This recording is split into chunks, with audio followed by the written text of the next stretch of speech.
সবাইকে অনেক অনেক শুভেচ্ছা জানিয়ে শুরু করছি আমাদের আজকের পর্ব। আমাদের আজকের পর্বের বিষয় নাম্বার 1, ইঞ্জিন কাকে বলে। নাম্বার 2, কম্বাসন বা দহনের উপর ভিত্তি করে ইঞ্জিন কত প্রকার ও কী কী। নাম্বার 3, আইসিই বা ইন্টারনাল কম্বাসন ইঞ্জিনের বিভিন্ন পার্টস বা অংশের নাম এবং এই অংশগুলোর সংক্ষিপ্ত বিবরণ।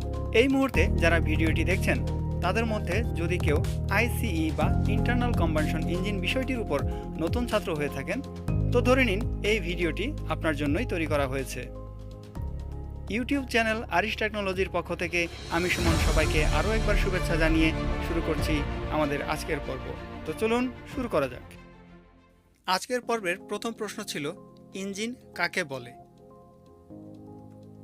যে ডিভাইস বা যন্ত্র প্রাকৃতিক বা রাসায়নিক শক্তিকে তাপশক্তিতে এবং তাপশক্তিকে যান্ত্রিক শক্তিতে রূপান্তর করে তাকে ইঞ্জিন বলে। Engine is a device which can produce power by transforming chemical energy into heat energy and then heat energy to mechanical energy. আমাদের দ্বিতীয় প্রশ্নটি ছিল কম্বাসন বা দহনের উপর ভিত্তি করে ইঞ্জিন কত প্রকার এবং কি কি। কম্বাসন বা দহনের উপর ভিত্তি করে ইঞ্জিন দুই প্রকার, যথা ইন্টারনাল কম্বাসন ইঞ্জিন বা অন্তর্দহ ইঞ্জিন, যেমন ডিজেল ইঞ্জিন, পেট্রোল ইঞ্জিন ইত্যাদি। দ্বিতীয়টি হচ্ছে এক্সটার্নাল কম্বাসন ইঞ্জিন অর্থাৎ বহির্দহ ইঞ্জিন, যেমন স্টিম ইঞ্জিন। আমাদের আজকের পর্বের তৃতীয় বিষয়টি হলো একটি ইন্টারনাল কম্বাসন ইঞ্জিনের বিভিন্ন অংশের নাম এবং সংক্ষিপ্ত বিবরণ। কোনো ডিভাইস বা যন্ত্র সম্পর্কে ভালোভাবে জানতে হলে প্রথমে যে টেকনিক অবলম্বন করতে হবে সেটি হচ্ছে সেই ডিভাইস বা যন্ত্রের বিভিন্ন অংশগুলোর নাম ভালোভাবে জেনে নেওয়া। দ্বিতীয়ত যে টেকনিক অবলম্বন করতে হবে সেটি হচ্ছে প্রত্যেকটি পার্টস বা অংশ কিভাবে কি কাজ করে সেগুলো ভালোভাবে জেনে নেওয়া। ঠিক এই টেকনিক অবলম্বন করে আমরা ইঞ্জিনের এক্সটার্নাল বা বাহিরে থেকে দেখতে পাওয়া বিভিন্ন অংশের নাম জানব এবং তারপর ইঞ্জিনের ভিতরের অংশগুলোর নাম জানব। একটি ইন্টারনাল কম্বাসন ইঞ্জিনের বাইরে থেকে যে অংশগুলো খুব ভালোভাবে দেখা যায়, অর্থাৎ এক্সটার্নাল যে পার্টসগুলো ভালোভাবে দেখা যায়, সেগুলো হচ্ছে valve cover, cylinder head, cylinder block, crank cage এবং লুব অয়েল সাম্প। এই পাঁচটি অংশ ইঞ্জিনের বাইরে থেকে খুব ভালোভাবে দেখা যায়। আমি আবার বলছি, valve cover, cylinder head, cylinder block, crank cage, lube oil sump. এই পাঁচটি অংশের মধ্যে আরও ক্ষুদ্রাংশ রয়েছে যেগুলো পরবর্তীতে ইন্টারনাল পার্টস হিসেবে আলোচনা করব। একটি ইঞ্জিনের বাহির থেকে আরও যে পার্টসগুলো দেখা যায় সেগুলো হচ্ছে flywheel, governor, indicator cock, inlet manifold, exhaust manifold, fresh water manifold.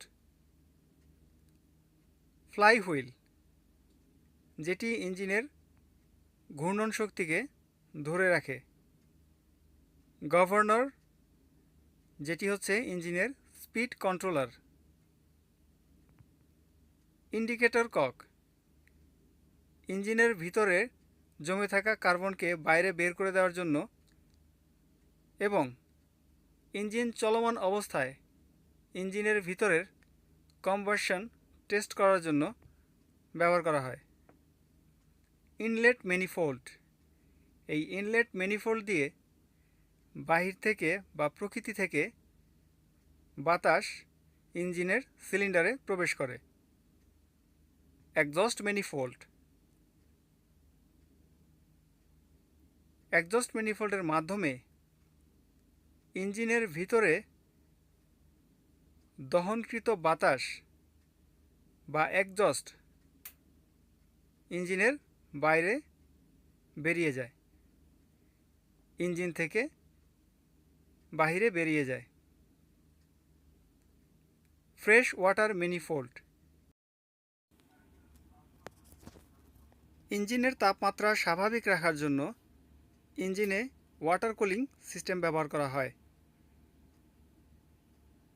এই ওয়াটার কুলিংয়ে পানি ইঞ্জিনের অভ্যন্তরে প্রবেশ করে ইঞ্জিনের অতিরিক্ত তাপ বয়ে নিয়ে আসে।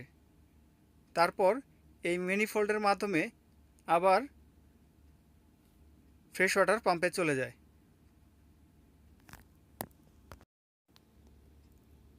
বাসাবাড়িতে আমরা অনেকেই পানি বিশুদ্ধ করে খাওয়ার জন্য ওয়াটার ফিল্টার ব্যবহার করে থাকি। ঠিক তেমনি ইঞ্জিনের জন্য কিছু ফিল্টার রয়েছে, যেমন air filter, fuel filter, lubricating oil filter বা lube oil filter. Air filter, এই এয়ার ফিল্টার বাতাসের মধ্যে থাকা ধূলিবালিকে আটকে দিয়ে ইঞ্জিনের সিলিন্ডারে বিশুদ্ধ বাতাস সরবরাহ করে।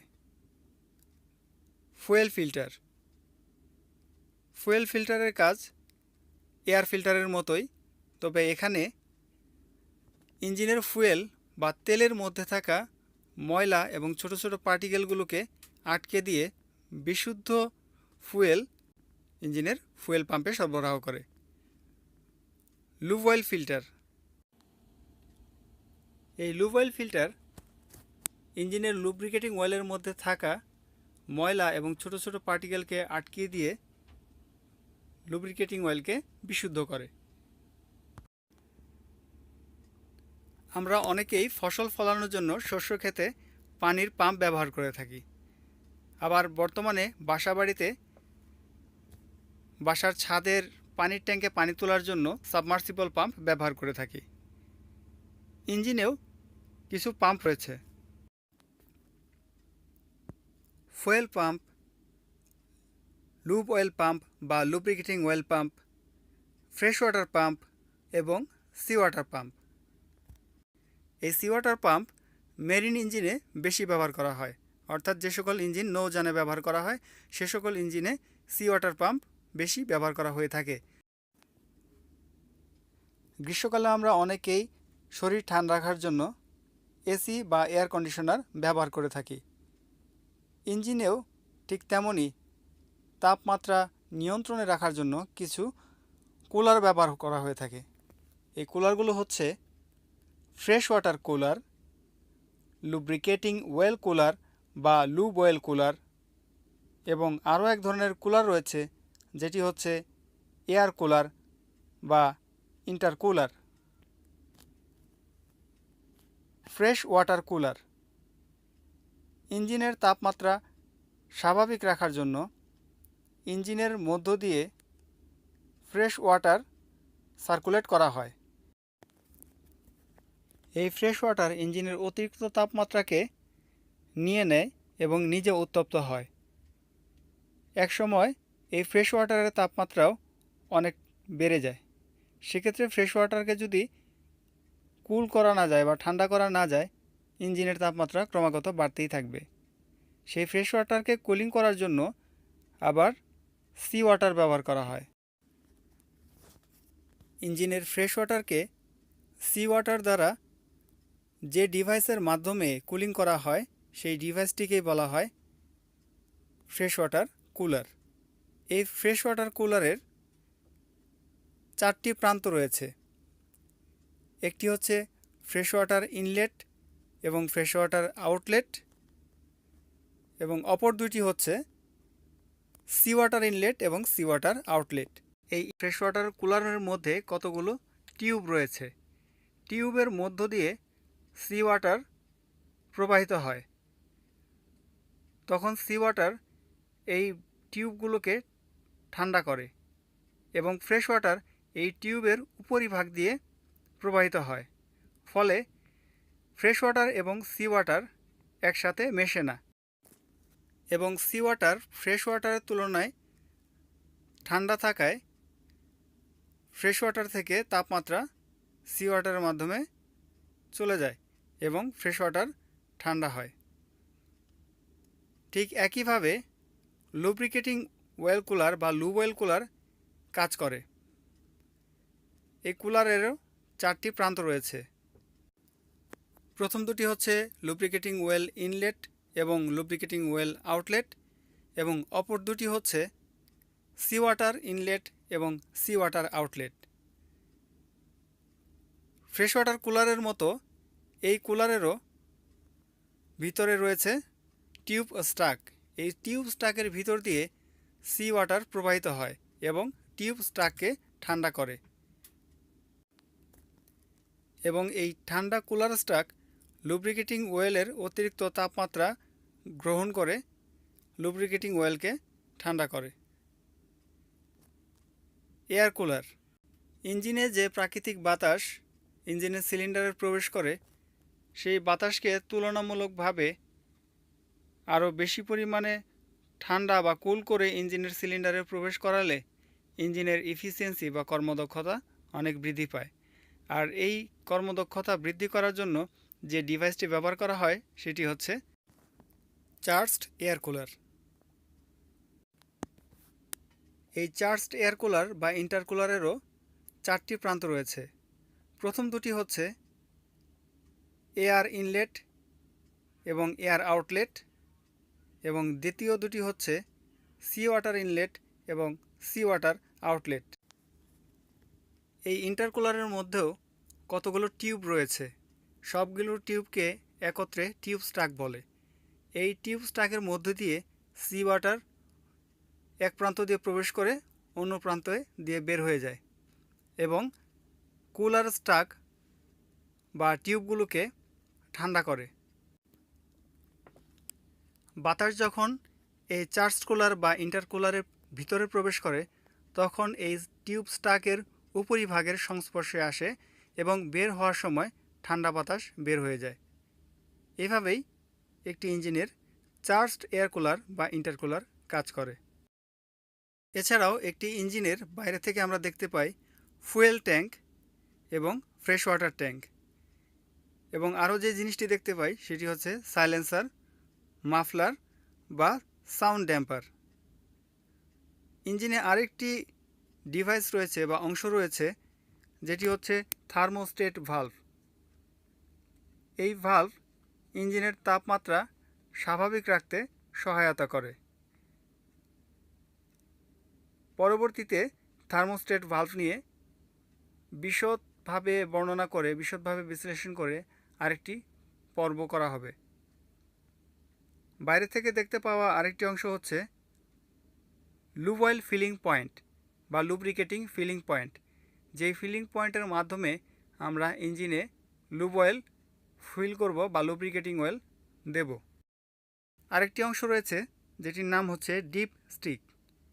এই ডিপ স্টিকের মাধ্যমে আমরা দেখতে পারি ইঞ্জিনে কতটুকু পরিমাণ লুব্রিকেটিং অয়েল রয়েছে। এই ডিপ স্টিকে মিনিমাম এবং ম্যাক্সিমাম 2টি দাগ কাটা রয়েছে। এতক্ষণ ইঞ্জিনের এক্সটার্নাল পার্টসগুলো নিয়ে আলোচনা করলাম। এখন আলোচনা করব ইঞ্জিনের ইন্টারনাল পার্টসমূহ নিয়ে, ইঞ্জিনের ইন্টারনাল অংশগুলো নিয়ে।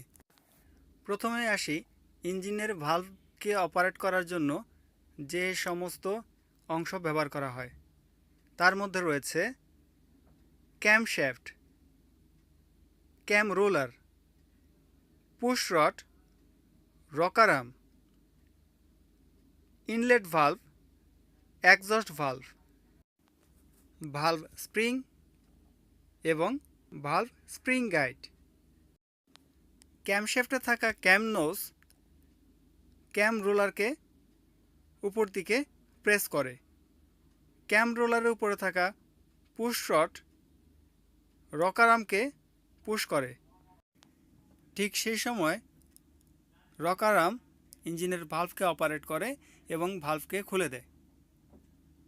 ক্যামশ্যাফটের ক্যাম নোজ যখন আবার পূর্বের অবস্থায় ফিরে যায়, তখন ভালভও আবার পূর্বের অবস্থায় ফিরে যায়। ভালভকে পূর্বের অবস্থায় ফিরিয়ে নেওয়ার জন্য ভালভ স্প্রিং ব্যবহার করা হয়। এছাড়াও আইসিই ইঞ্জিন বা ইন্টারনাল কম্বাশন ইঞ্জিনের আরেকটি গুরুত্বপূর্ণ অংশ হচ্ছে ইনজেক্টর। এই ইনজেক্টরের মাধ্যমে ইঞ্জিনের সিলিন্ডারে ফুয়েল স্প্রে করা হয়। এই ইনজেক্টর ব্যবহার করা হয় 4 স্ট্রোক ইঞ্জিনে। 2 স্ট্রোক ইঞ্জিনের ক্ষেত্রে ব্যবহার করা হয় স্পার্ক প্লাগ এবং কার্বোরেটর। এই স্পার্ক প্লাগ ইঞ্জিনের সিলিন্ডারের কম্বাশন চেম্বারে স্পার্কের মাধ্যমে ইঞ্জিনের কম্বাশন চেম্বারে বিস্ফোরণ ঘটায় এবং কার্বোরেটর ব্যবহার করা হয় এয়ার এবং ফুয়েল মিক্সচার করার জন্য, অর্থাৎ বাতাস এবং জ্বালানি মিশ্রণ ঘটানোর জন্য।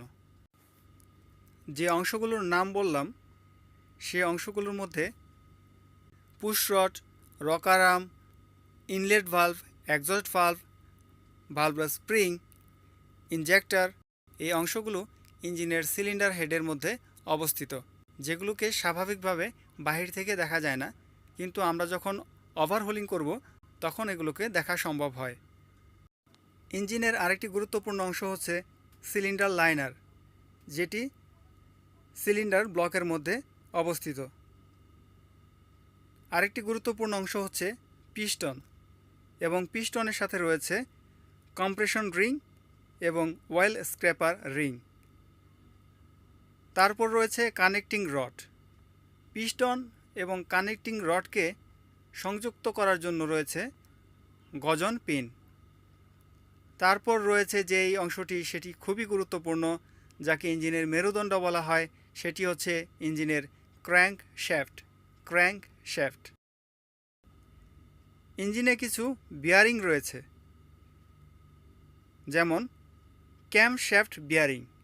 ক্যামশ্যাফটে যে বিয়ারিং ব্যবহার করা হয় তাকে ক্যামশ্যাফট বিয়ারিং বলে। তারপর রয়েছে স্মল ইন্ট বিয়ারিং। কানেক্টিং রডের যে অংশটি পিস্টনের সাথে সংযুক্ত হয়েছে সেখানে স্মল ইন্ট বিয়ারিং ব্যবহৃত হয়। এবং কানেক্টিং রডের সাথে যে অংশটি ইঞ্জিনের ক্র্যাঙ্কশ্যাফটের সাথে সংযুক্ত হয়েছে সেই অংশটি হচ্ছে বিগ ইন্ট বিয়ারিং।